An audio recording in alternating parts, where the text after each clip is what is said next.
Right now, while you rinse the rice for tonight's supper, you are pouring something down the drain that a garden center would happily bottle, slap a label on, and sell back to you for $15. That cloudy water swirling toward the sink trap is not waste. Handled the right way, it becomes one of the most powerful living fertilizers you can make, and it costs you nothing but 3 days of patience. Here is the part that ought to make you a little angry. Gardeners across this country spend billions of dollars every year on bagged amendments, bottled boosters, and microbe inoculants. And the plain truth is that the most important workers in your soil were never for sale to begin with. They are microscopic, they multiply for free, and most of us have spent a lifetime feeding them straight to the trash can. So set the marketing aside for the next few minutes. There are 5 things you would normally throw away, 5 living tonics you can make in a jar on your kitchen counter, and 5 very good reasons the people who sell fertilizer would much rather you kept buying theirs. Start with the one you make almost every day without thinking. That cloudy, milky water left over from rinsing rice is loaded with starches, trace minerals, and a little protein washed off the surface of the grain. It looks like nothing, but it is anything but if you handle it correctly. And here is the trap nearly everyone falls into. They take that fresh, milky water and pour it straight onto the bed, expecting a miracle. What they get instead is a stall. Those raw starches are a feast for the bacteria already living in your soil, and as the bacteria multiply to gobble them up, they grab the available nitrogen out of the ground to fuel themselves for a week or two. Your plants are competing with a bacterial population boom for the very nitrogen they need to stay green. Gardeners call this nitrogen immobilization. It is exactly why so many people try raw rice water once, watch their seedlings turn pale and sulk and give up, convinced the whole idea is nonsense. The fix is older than any garden center on earth. You ferment it first. Pour the rinse water into a jar, rest a loose lid on top, not sealed tight, and leave it on the counter out of direct sun. Wild lactic acid bacteria, the very same family that turns milk into yogurt and cabbage into sauerkraut, drift in from the air and get to work. They break those heavy starches down into simple organic acids and unlock the locked up minerals into a form your roots can drink straight away. Watch the jar, and you can follow the whole transformation with your own senses. Day 1, it is just cloudy water sitting there. By the 3rd day, it gives off a faint, sour tang, a little bready, a little like a sourdough starter. And that smell is your signal that the bacteria have done the job. Researchers at University Putra, Malaysia, measured this very process, and they found the 3-day mark is the sweet spot. That is precisely when nitrogen fixing, phosphorus and potassium release, and the production of natural plant growth hormones all peak together. As the water fermented, some of its nutrients climbed by anywhere from roughly 4% to well over 200% compared to the fresh rinse. Picture that for a moment. The same water you would have sent down the drain, sitting quietly on your countertop, turning into something genuinely, measurably different. In their field trials, that fermented rice water did something that ought to give the whole fertilizer aisle pause. Paired with only a half dose of conventional fertilizer, it kept right up with the plots that received a full chemical ration, and it did so while protecting the living bacteria in the soil instead of beating them down, the way a heavy dose of synthetic salt tends to. Now, your backyard is not a research plot, so treat that as the encouraging headline it is rather than a guarantee. But the direction is unmistakable. This free jar of water pulls real weight. Using it is simple. Once your ferment smells pleasantly sour, dilute it, about 1 part rice water to 4 parts plain water, and pour it at the base of your plants every couple of weeks. Do not use it full strength, and go easy around the most tender seedlings until they have some size to them. That is the entire method. And notice this, there is no patent on a jar of rice water. No company on earth can stamp its logo on the rinse from your own sink. That is the whole reason you have heard so much about bottled beneficial bacteria and almost nothing about the free version sitting by your stove. If rice water feeds the microbes, the next leftover builds them a permanent home that can last for decades, and most folks ruin it on the very first step. Deep in the Amazon basin, there are patches of soil so dark, so deep, and so rich that they have stayed fertile for thousands of years. and that is in a part of the world where the rains normally strip ordinary soil bare within a single season. The native peoples who lived there made this earth on purpose. Today, soil scientists call it terra preta, which simply means black earth, and the secret ingredient at the heart of it is charcoal. A German soil chemist named Bruno Glasser spent years studying these soils and helped pin down what makes them work. Charcoal worked into the ground does not break down and wash away the way compost does. It stays put for centuries, holding on to nutrients and giving billions of microbes a place to live long after everything else has leached out. That is the lesson buried in that black earth, and you can borrow it for your own beds this season. But here is where eager gardeners go wrong, and it is worth saying plainly so you do not waste a dime. Do not grab a bag of charcoal briquettes off the barbecue shelf and crush them into your soil. Those are packed with binders, fillers, and lighter fluid residues you do not want anywhere near food you intend to eat. And skip the pricey activated carbon sold for fish tanks and water filters too. It is so aggressive at grabbing molecules that it can actually pull nutrients away from your plants. What you are after is real biochar, wood or plant matter burned hot with very little oxygen, the slow way a charcoal maker has done it for centuries. And here is the step that never makes it onto the bag. Fresh biochar straight from the burn is empty. It is all structure and no cargo, a vast honeycomb of microscopic pores with absolutely nothing in them. Yet put it into your garden raw, and that sponge-like structure does exactly what a dry sponge does when you set it in a puddle. It soaks up the surrounding water and nutrients, nitrogen included, and holds them away from your roots for the whole first season. That is precisely why the folks who skip this step come away swearing biochar burned their plants. The biochar did not fail them. They simply forgot to load it. You have to charge it first. Soak that biochar in something nutrient-rich. The fermented rice water from a moment ago works beautifully, as does compost tea, diluted urine, or simply burying it inside an active compost pile, and let it sit for 2 to 4 weeks. The pores fill up with nutrients, and the inner surfaces colonize with microbes. Now, and only now, is it loaded and ready. One important thing to know going in, because this is where a lot of bad advice circulates. Biochar is not acidic. It runs the other way. Most biochar lands somewhere between pH 7 and 10, which is firmly alkaline. That means charged biochar behaves like a gentle, slow-release liming agent. If your soil is sour and acidic, working it in nudges the ground back up toward the near-neutral range where most vegetables actually want to live, somewhere around 6 to 7 on the scale. So it is a wonderful fix for tired, acidic ground, but if your soil already runs alkaline, go light because you can absolutely push it too far in the other direction. Know your dirt before you load it up. Think of charged biochar as a fully furnished apartment building for the life in your soil. Raw biochar is the empty shell, handsome but lifeless until the tenants move in. Charge it, and you have handed billions of beneficial microbes a permanent address with a stock pantry. Once it is worked into your ground, a single batch can keep paying you back for 20, 30, even 40 years. A bag of premium inoculated biochar at the garden store will run you $30 or $40 for a few pounds. A bucket of homemade charcoal soaked in compost tea costs you an afternoon and the price of nothing. Speaking of things sold as miracles, the next one is the most famous miracle cure in all of backyard gardening. It is also mostly a myth, and I want to walk you straight to the source so you can see why. You have almost certainly seen it shared 100 times over. Spray milk on your garden and watch it explode with growth. The story even comes with a hard number attached, a 26% jump in yield. It sounds wholesome, old-fashioned, and folksy, and too good to keep quiet about. So let us actually follow it back to where it started, because the true story is far more useful to you than the myth. Around the turn of the 2000s, a Nebraska dairyman named David Wetzel began spraying his surplus skim milk across his pastures. His grass came in greener, his soil felt looser underfoot, and the word spread fast. Wetzel, along with a local extension educator, reported that just a few gallons of milk per acre had boosted his grass yields by that now famous 26%.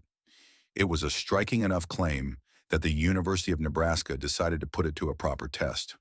A soil scientist there named Charles Shapiro ran a careful, replicated, statistically controlled trial.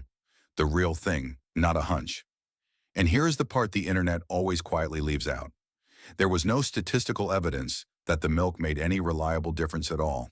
Not in yield, not in nutrient levels, not in soil compaction. The little bumps that looked so impressive in the field fell completely inside the range of ordinary plot-to-plot variation. The same kind of random difference you would see between two patches of lawn for no reason whatsoever. A separate look by a forage specialist at the University of Vermont, Sid Bosworth, landed in the very same place. Milk was neither a reliable nor an economical way to feed a field. And here is what the feel-good version never bothers to warn you about. Milk is one of the most oxygen-hungry substances you can introduce into the environment. It carries an enormous biological oxygen demand. As it rots, the bacteria breaking it down pull dissolved oxygen out of everything around them. The figure water specialists pass around is sobering. A single pint of spilled milk can strip the oxygen from 1,600 gallons of water. Pour raw milk onto the ground and let it run off into a creek or a pond, and you can genuinely suffocate the life in it.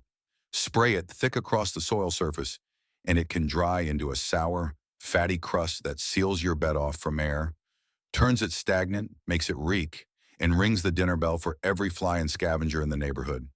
Strip away the romance, and milk is 90% water.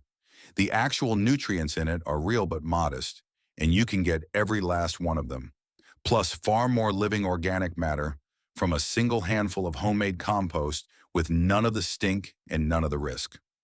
The miracle was never really in the milk. It was in the soil life that the milk briefly fed, and compost feeds that same soil life better, cheaper, and for far longer. The people most eager to sell you a dream, you will notice, are rarely the ones who bothered to test it. So pour the milk on your cereal, not your tomatoes.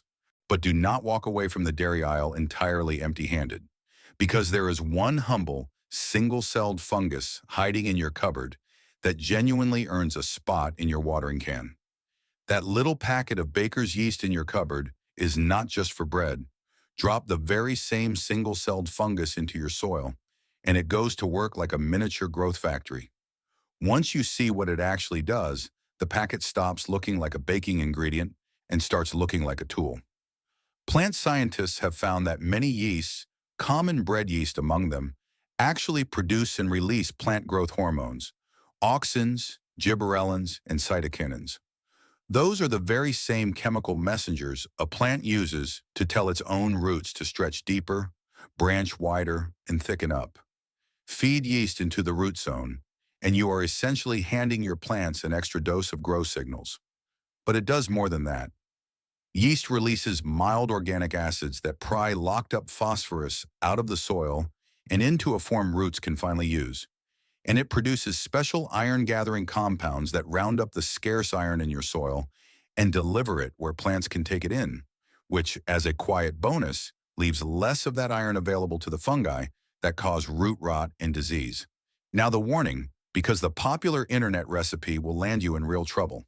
Nearly every viral version tells you to stir yeast into warm water with a big scoop of sugar and pour the whole thing straight onto your soil. And yes, the sugar makes the yeast multiply like mad, but it also turns your garden bed into an open candy dish. As that sugar ferments, it gives off alcohol, carbon dioxide, and a yeasty, beery aroma. And to a fruit fly or a sugar ant, that smell is a dinner bell ringing clear across the yard. Pour sugary yeast water onto your beds, and you are not fertilizing anything. You are hosting a pest convention, and you sent the invitations yourself. The smarter way is to let the yeast do its multiplying in a sealed jar or a bottle first. Stretch a balloon over the neck or fit a loose airlock so the gas can escape without inviting any guests. Within a day, the mixture is foaming and visibly alive. Give it another day or two in the closed container. Then, and this is the key, dilute it down to a pale, weak solution before it ever touches the ground. You keep every bit of the hormone benefit and skip the fruit fly circus entirely. A pinch of yeast handled this way, once every few weeks, is plenty for a whole bed. A jar of biostimulant root hormone concentrate at the garden store can cost more than your entire grocery run. A strip of baker's yeast costs pocket change and does much of the same honest work, which is exactly why you will never once see it marketed as a garden product. There is no money in telling you to walk to your own pantry. One leftover left to go, and it is the one sitting in your compost bucket right now. Here is a law of gardening that is 180 years old and still dead accurate. A German scientist named Justus von Liebig worked out that a plant's growth is not set by how much food it has in total. It is held back by whichever single nutrient happens to be in shortest supply. They call it the law of the minimum. You can flood a plant with nitrogen and water all you like, but if it is starving for potassium, it simply will not perform. And that is exactly where your breakfast scraps come in, because each one is rich in a different missing piece of the puzzle. Start with the banana peel. Bananas grow in potassium-rich ground, and the peel hangs onto a good share of it. Measured properly on a dry weight basis, a banana peel runs somewhere around 9 to 10% potassium, which is genuinely high for a humble kitchen scrap. Now you may have bumped into a wilder 42% figure floating around online. Let me save you the confusion. That number is a mix-up. 42% is roughly the share of a person's daily potassium you would get from eating a peel. It is a nutrition label number, not the amount of potassium actually in the peel. The honest figure, close to 10% by dry weight, is impressive enough on its own without anyone having to dress it up. And potassium is the nutrient that moves water through a plant, stiffens its stems, and triggers flowering and fruiting. The very difference between a big, leafy tomato plant and one that is actually heavy with tomatoes. Potato peels bring a different gift to the table. They are rich in phosphorus, which roots and flowers crave, along with calcium, magnesium, and natural plant compounds that help your crops shrug off stress and disease. But here is the rule that matters. Do not simply bury the raw peels in your bed. Do that, and you drop right back into the same nitrogen stall trap we met with the raw rice water. On top of that, a buried banana peel can sit there whole and undecomposed for the better part of a year. Make a tea instead. Chop your peels and skins, drop them into a jar of water, rest a loose lid on top, and let it steep for a week or two. Day 1, it is just peels and water. By the end of the week, the water has gone dark, soft, and earthy. Strain it out, dilute it about half and half with plain water, and either pour it at the roots or, for a fast potassium pick-me-up, mist it lightly onto the leaves where the plant can take it in almost at once. And one last scrap because it catches everybody off guard: plain oats. Out in Olmsted County, Minnesota, the drinking water sits over fractured limestone, and for years farm chemicals had been seeping straight down into people's wells. A soil conservationist there named Martin Larson helped launch a county program built around an unlikely hero: the oat. He describes oat roots as so fine and so densely branched that they work like the fine mesh of a window screen, where a corn or bean root is more like the wide gaps of a fishing net. Those screen-fine roots catch escaping nitrates so efficiently that, as he tells it, the oats pull the nitrate levels in that groundwater down toward nearly nothing. In your own backyard, you will not be scrubbing the groundwater, of course, but that same lesson scales right down to a single bed. A handful of fibrous rooted oats grown as a cover crop, or even a simple oat water steeped from a scoop of plain oats and poured around your plants, feeds the soil's microbes a gentle dose of carbohydrate and helps build the loose, crumbly, well-structured soil that good roots are always reaching for. Now step back and notice the pattern running through all 5 of these: a banana peel, a potato skin, a handful of oats, a packet of yeast, a jar of cloudy rinse water. There is not one single thing in that list that a company can bottle, barcode, and protect. And that, when you really sit with it, is the quiet reason the garden center shelf groans under plastic jugs, while your own kitchen counter, which holds most of what those jugs are promising, gets no mention at all. The margin is in the bottle. There has never been any margin in your trash. None of this is truly new. It is the same resourcefulness your grandparents practiced without ever giving it a fancy name, using what the kitchen and the yard already handed them, and working with the tiny living things in the soil rather than against them. The science only caught up much later to explain why it all worked in the first place. So before you drive to the store this spring, take a good look at what is already in your hands. The cloudy water in the sink, the peels on the cutting board, the little packet in the cupboard. Feed the life in your soil, and it will feed you right back this season and for many seasons after. If these secrets from the kitchen have changed the way you look at your garden's potential, please subscribe and like this video. We are dedicated to uncovering the historical and natural truths that have been hidden behind commercial labels. Let's grow a better future together. Our next deep dive into the Earth's treasures is coming soon.